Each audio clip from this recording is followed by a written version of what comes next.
여러분, 세상에 있는 모든 사람의 공통점은 무엇이 있을까요?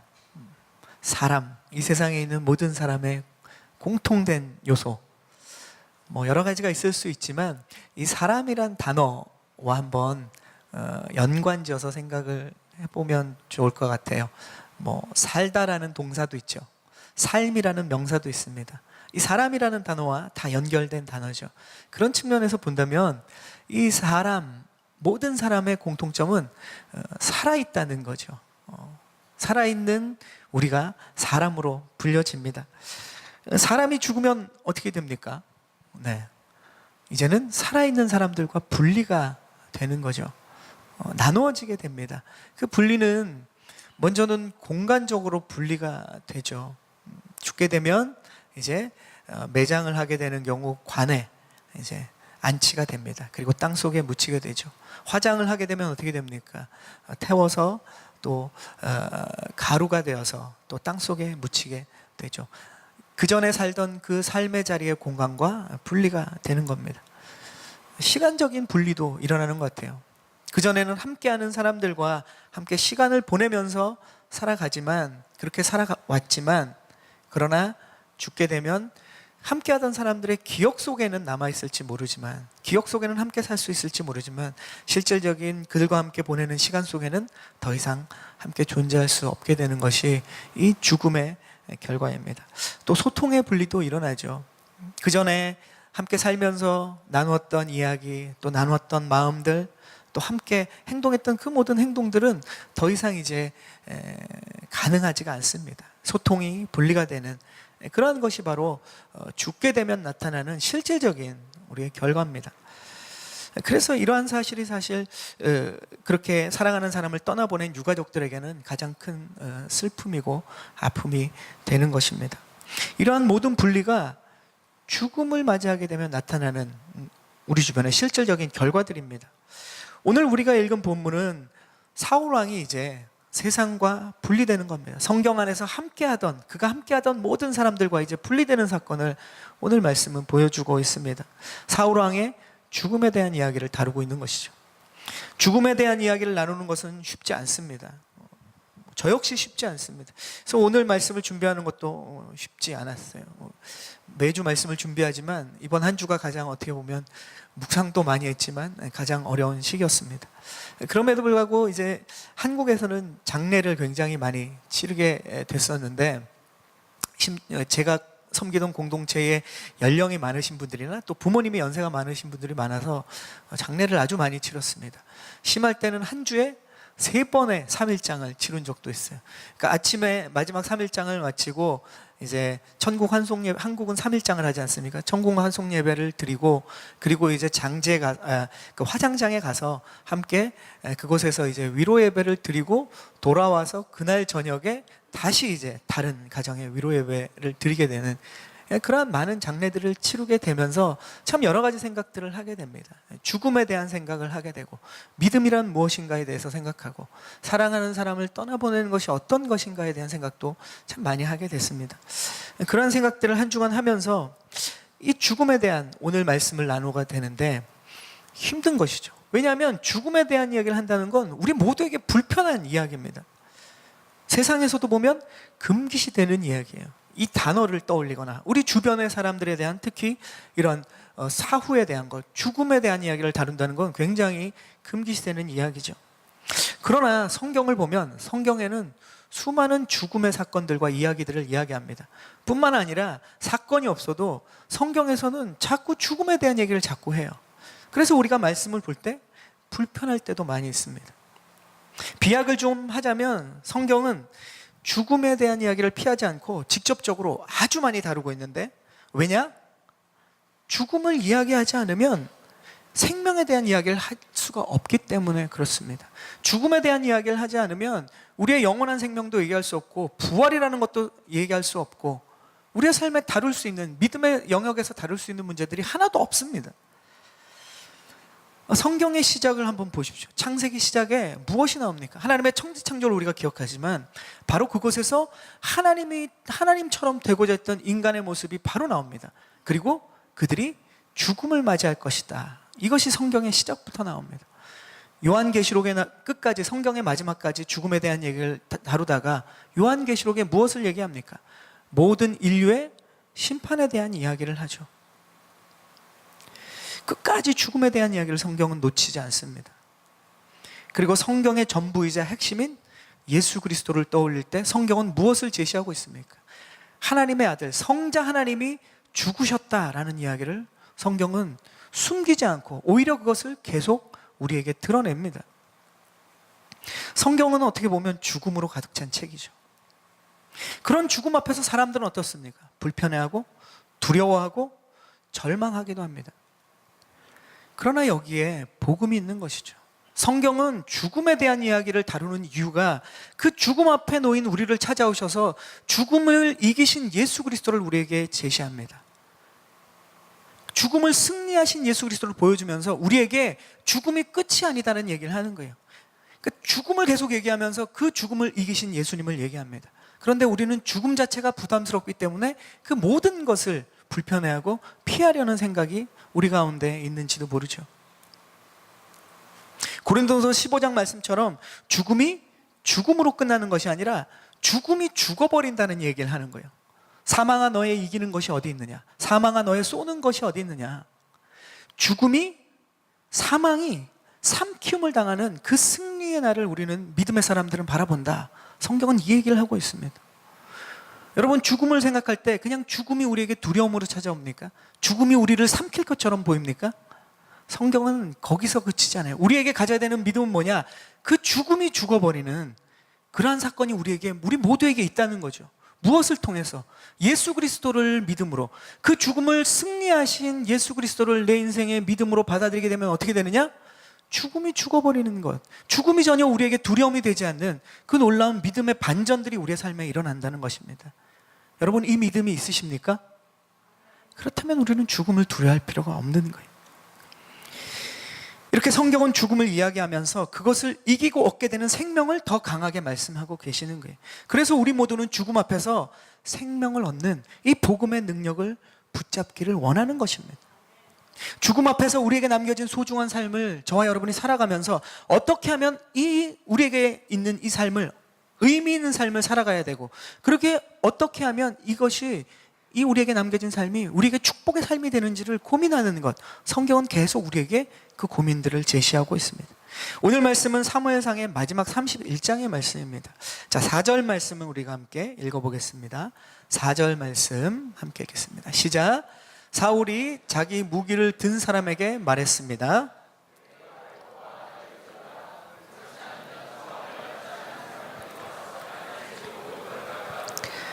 그러나 무기를 든 사람은 너무나 두려워 감히 그렇게 하지 못했습니다. 그러자 사울은 자기 칼을 빼들고 그 위에 엎드려 졌습니다. 자, 지금 우리가 사무엘상 말씀을 우리가 거의 1년 정도 쭉 보았지 않습니까?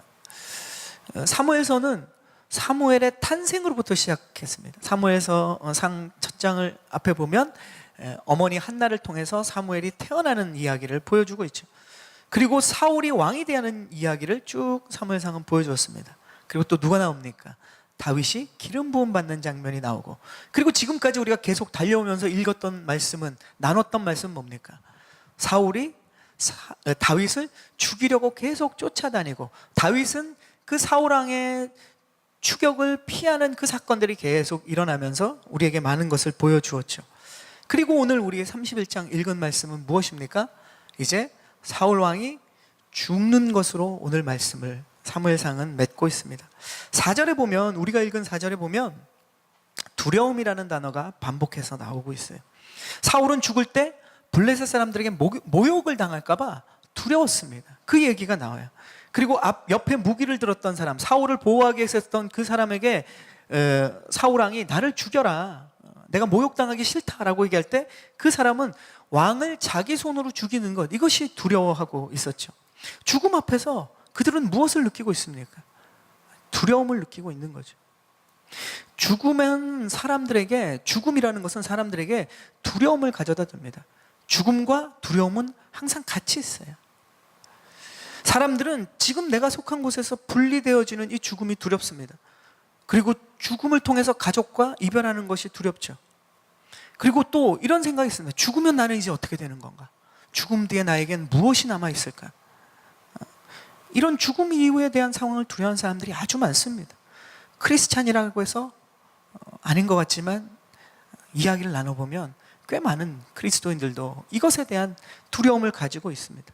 뿐만 아니라 오늘 사울처럼 불명예스러운 죽음에 대한 두려움을 가지고 있는 사람이 있어요. 사람들이 내가 떠나고 나면 나를 어떻게 평가할까? 이것이 걱정되는 사람들이 있다는 거죠. 사람들이 나를 어떻게 볼까? 사울의 인생에 있어서 이것이 가장 중요한 관심사였습니다. 나는 어떤 존재인가가 하나님으로부터 평가받는 게 중요한 것이 아니라 사람들이 나를 어떻게 생각하는지를 평생 생각하면서 보낸 사람의 전형이 지금 사울 왕이에요. 우리가 그것을 계속 보아왔지 않습니까?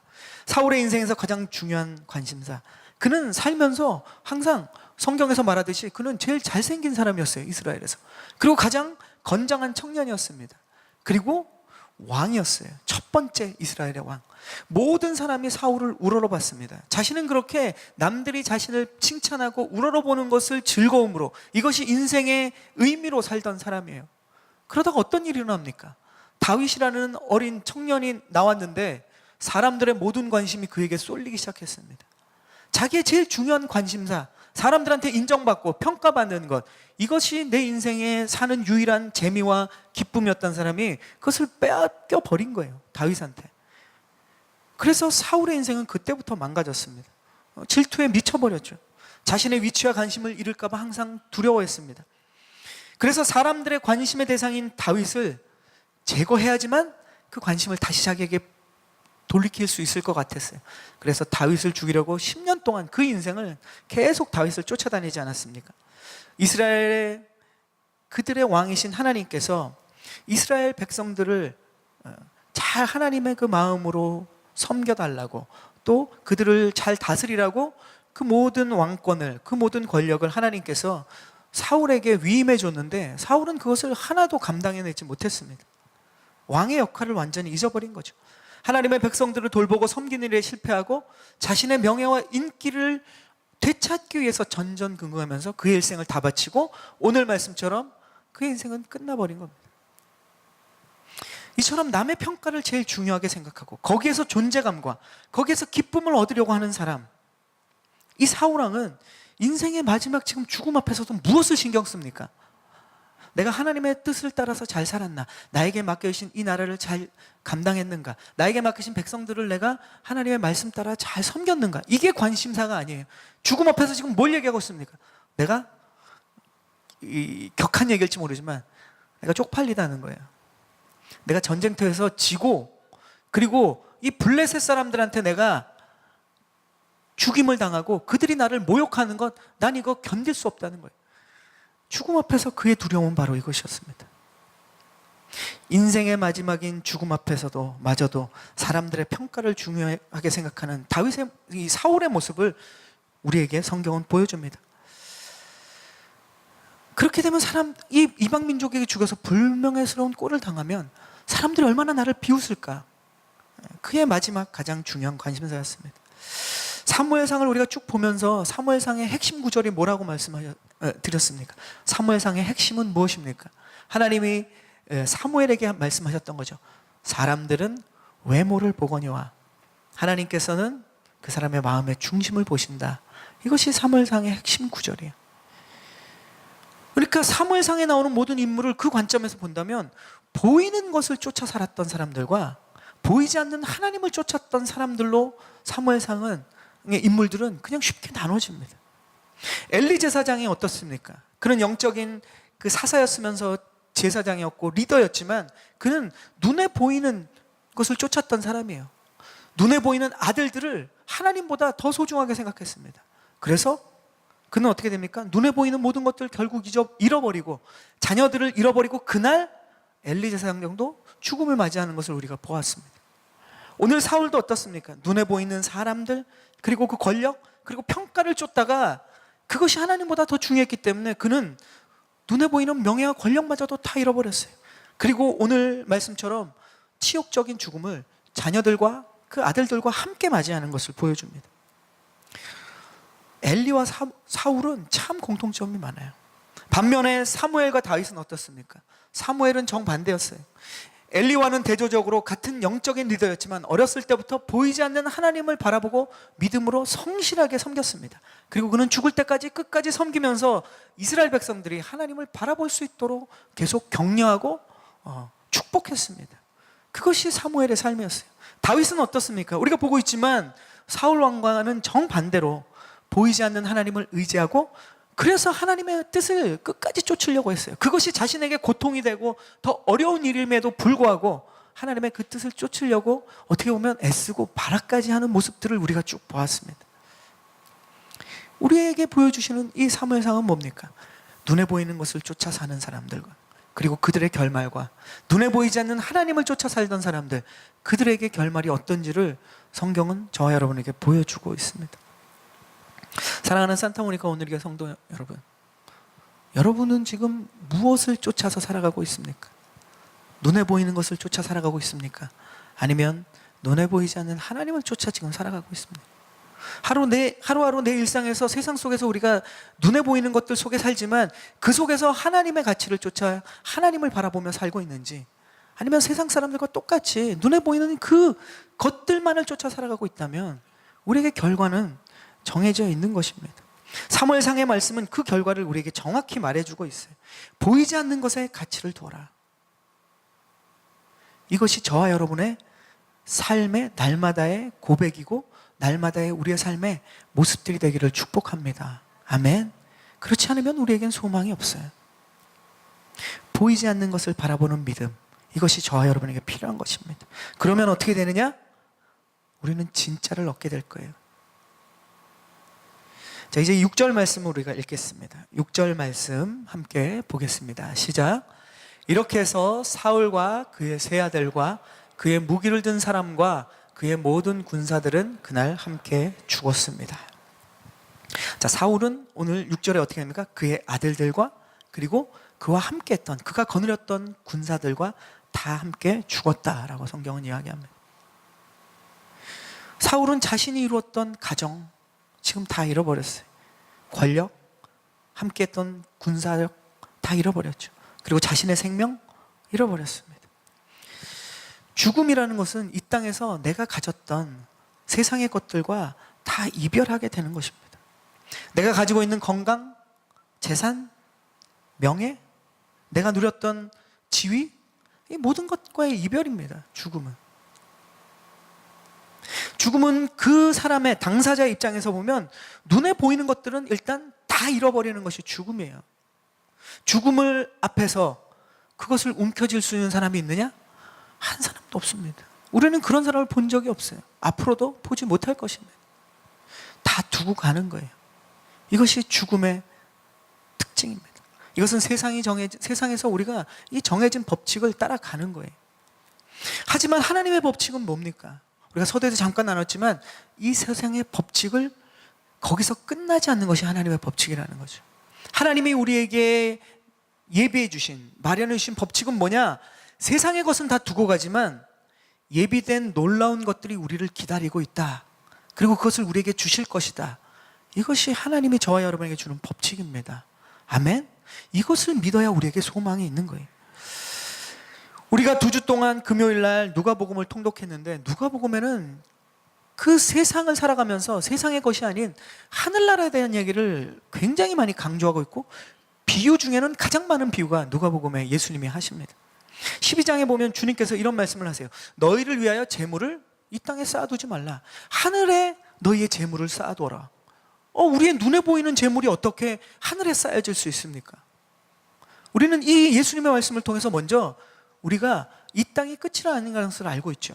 죽음 뒤에 우리가 하늘나라가 있다는 것을 알게 되고, 또 한 가지는 죽으면 이 땅의 모든 것들을 우리가 두고 다 버려두고 가는데 어떻게 이 땅의 것들이 하늘에 쌓일 수 있는지를 우리는 그 예수님의 말씀을 통해서 질문이 되는 것이죠. 어떻게 이 땅의 우리의 것들을 통해서 하늘의 재물을 쌓을 수 있겠습니까? 이것은 무엇을 얘기하고 있는 걸까요? 이 땅에서 우리에게 주어진 것들, 그것이 재물, 건강, 생명, 우리의 비전, 우리의 달란트, 우리의 가정, 이 모든 재물을 우리에게 이 땅에서 주신 것을 가지고 이 땅에서 하나님의 뜻을 위해 하나님의 말씀을 쫓아 사용할 때 어떻게 됩니까? 이 재물들이 하늘에 쌓여진다는 거예요. 결국 이 땅에서 어떻게 사느냐가 죽음 그 이후에 우리의 삶을 결정한다는 것을 이야기하고 있습니다. 그러고 보면 성경은 어떻습니까? 사람이 살아있을 때 어떻게 해야 되는지를 보여주는 책이에요. 성경은. 죽은 사람이 성경을 볼 수도 없고 볼 시간도 없고 볼 필요도 없습니다. 성경은 살아있는 사람들을 위해서 우리에게 이야기하는 거예요. 성경이 그래서 죽음을 이야기하는 것도, 죽음 이후의 삶을 이야기하는 것도 뭡니까? 우리가 살아있을 때 이 말씀대로 살라는 거예요. 죽음 이전에 이 땅에서 어떻게 살아야 하는지를 성경은 지금 우리에게 보여주고 있습니다. 누가복음 20장에도 예수님은 어떻게 얘기하느냐? 하나님은 어떤 사람이냐? 어떤 분이냐? 하나님은 죽은 자의 하나님이 아니라 산 자의 하나님이라고 얘기합니다. 이게 무슨 말입니까? 살아있을 때 하나님을 만나야 된다는 거예요. 그리고 하나님은 이 땅에 우리의 삶을 통해서 우리의 영혼을 예비하신다는 것을 이야기하고 있습니다. 생각해 보십시오. 우리의 구원도 죽은 다음에 어떻게 구원을 받습니까? 캐톨릭처럼 가족이 죽은 자를 위해서 기도해주면, 죽은 자를 위해서 옛날 중세시대처럼 헌금을 많이 하면 그 죽은 사람이 연옥에서 천국으로 갑니까? 성경적이지 않아요. 성경은 산자의 하나님, 우리가 이 땅에 살아있을 때 예수님을 만나고 하나님을 믿고 살면서 구원을 경험해야지 우리가 영원한 천국이 예비되어 있는 거예요. 죽음 뒤에는 아무 소용이 없습니다. 이 땅에 살아있을 때 예수 그리스도를 우리가 구원자로 만나야 되는 거예요. 우리의 하루하루 생활도 마찬가지입니다. 이 땅에서 말씀 따라 살지 않으면 하늘의 열매가 맺히지 않아요. 예수님이 아까 누가복음 12장에 그 말씀을 하고 계시지 않았습니까?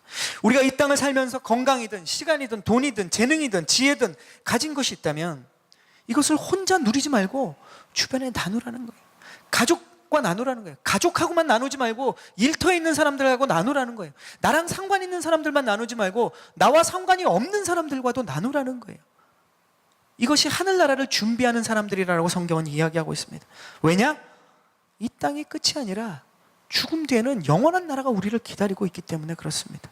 거기에는 예비된 축복이 저와 여러분에게 있기 때문에 그렇습니다. 아멘? 그렇습니까? 이걸 안 믿으면 이 땅에서 그냥 세상 사람들처럼 똑같이 우리는 사는 거예요.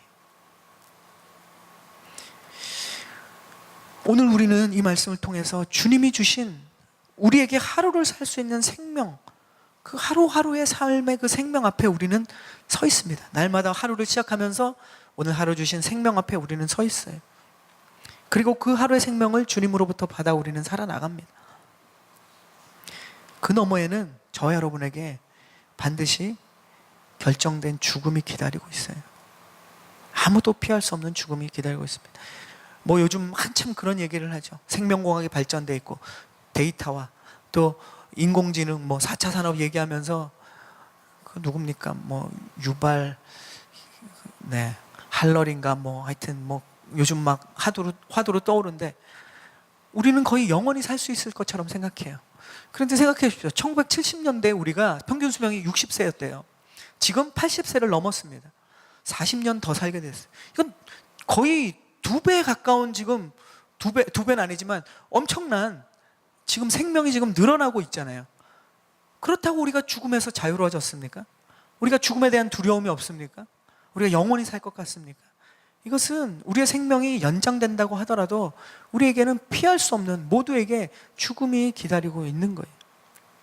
오늘 성경은 무엇을 이야기하고 있습니까? 그 죽음 너머에 또 다른 것이 우리를 기다리고 있다고 얘기하는 거예요. 믿음의 사람들에게 주는 이것이 복음이 되는 것입니다. 우리의 사랑하는 사람을 먼저 이 세상에서 떠나보낸 우리의 성도님들도 계실 겁니다. 이 관계가 끝이 아니라는 거예요. 우리에게는 그 너머에 죽음이 있고 죽음 너머에 그 영원한 삶에서 그들과 함께 영원히 살 수 있는 기회가 우리에게 주어져 있고 그 소망이 우리를 기다리고 있습니다. 아멘. 그래서 우리는 복음을 살아가는 거예요. 그래서 오늘 하루의 삶에 소망이 있는 거예요. 그래서 우리가 기억해야 되는 것은 무엇이냐? 이 땅의 삶이 끝이 아니고 죽음이 끝이 아니고 그 너머에 죽음 뒤에 우리를 예비하시는 하나님 나라의 소망이 있다. 그 소망을 가지고 우리가 살아간다면 이 땅에서도 우리는 하늘나라를 실현해내는 거예요. 그렇게 살아가는 삶이 이 땅에서도 하늘나라의 삶을 살아가는 사람의 믿음이고 삶이 되는 것입니다. 그렇다면 어떻게 이 땅에서 하늘나라를 우리가 보여줄 수 있습니까? 오늘 나눈 것처럼 우리는 우리 주변에 나눔으로써 그들에게 하나님의 나라를 실현하고 보여줄 수 있는 거예요. 그것 아니고서는 우리가 하늘나라를 보여줄 수 있는 것이 없습니다. 성도 여러분, 그래서 우리가 오늘 하루를 살면서 또 날마다 하나님이 주신 그 생명을 하루하루 살아가면서 죽음 이전에 이 삶을 살아가고 있다는 것을 우리가 항상 기억하고, 그리고 우리는 지금 죽음 이전에 오늘 하루에 살면서 무엇을 위해서 살아가야 되는지, 어떻게 살아가야 되는지를 고민하기를 축복합니다. 그 고민이 우리를 믿음으로 이끌어 줄 것이고 영원한 나라를 위해서 참된 가치 있는 오늘의 삶을 살아갈 수 있도록 저와 여러분을 인도해 주실 줄로 믿습니다. 아멘. 사무엘상은 생명으로 시작했다 죽음을 이야기하면서 끝내는 말씀입니다. 우리의 어떻게 보면 일생 전체를 보여주는 메시지예요. 이 죽음이 우리에게 참된 소망으로 우리의 삶에서 살아나가는 그러한 저와 여러분에게를 주님의 이름으로 축원합니다. 아멘.